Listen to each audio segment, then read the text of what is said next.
AP రాజకీయాలలో సరికొత్త మార్పుకు తెరతీసి తనదైన వ్యూహాలతో జనసేన అధినేత పవన్ కళ్యాణ్ ప్రజల మధ్యకు వచ్చి తన పంతాలో ముందుకు దూసుకుపోతున్నారు. ఓ విధంగా ఏపీ రాజకీయాల్లో ప్రధాన పార్టీలైన అధికార టీడీపీ, ప్రతిపక్ష వైసీపీ పార్టీలు జనసేన అధినేత పవన్ కళ్యాణ్ వరుసగా తన నినాదాలను ప్రజలకు వినిపిస్తూ ప్రజల నమ్మకాన్ని పొందే ప్రయత్నం చేస్తున్నారు. పవన్ ఆలోచనలు, రాజకీయ వ్యూహాలు ప్రజలు కూడా ఆకర్షించుకునే విధంగా ఉన్నాయి. అయితే జనసేన స్వరాన్ని మరింత లోతుగా గ్రామీణ స్థాయిలోకి తీసుకుపోయే సత్తా ఉన్న నేతలు జనసేనలో ఇప్పటి వరకు పెద్దగా కనిపించడం లేదు. గోదావరి జిల్లాలో జనసేనలో వైసీపీ, టీడీపీ పార్టీల నుంచి భారీగా కార్యకర్తలు, నాయకులు చేరుతున్నారు.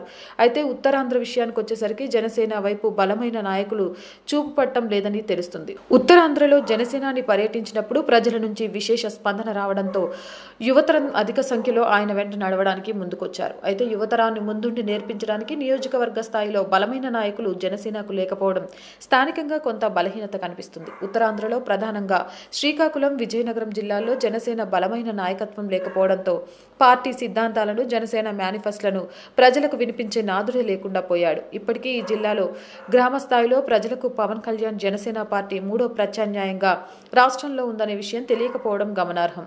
ఇక ప్రజలకు జనసేన మేనిఫెస్టో రూపకల్పనలో సిద్ధాంతాలు ఇప్పటి వరకు ఒక్కటి కూడా చేరకపోవడం చూస్తుంటే జనసేన కార్యకర్తలు ఎంత దారుణంగా పనిచేస్తున్నారో అనేది అవగతమవుతుంది.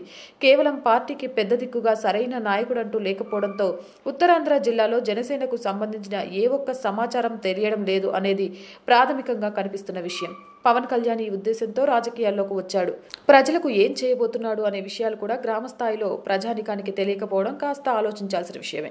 ఓవైపు జనసేన రాష్ట్ర కార్యవర్గం రానున్న ఎన్నికల్లో అవకాశాలపై ధీమా వ్యక్తం చేస్తున్నా ఉత్తరాంధ్ర జిల్లాలో జనసేనను నడిపించి కల్పించగలిగే సత్తా ఉన్న నేతలు కనిపించకపోవడం విశేషం. ఓ విధంగా కేవలం ఉత్తరాంధ్రలోనే కాకుండా రాష్ట్రం మొత్తంగా చూసుకున్న జనసేన స్వరాన్ని పవన్ కళ్యాణ్ తర్వాత అంత బలంగా వినిపించే నేతలు లేకపోవడం ఆ పార్టీ విజయావకాశాలపై తీవ్ర ప్రభావం చూపించే ఛాన్స్ ఉందని రాజకీయ విశ్లేషకులు చెబుతున్నమాట.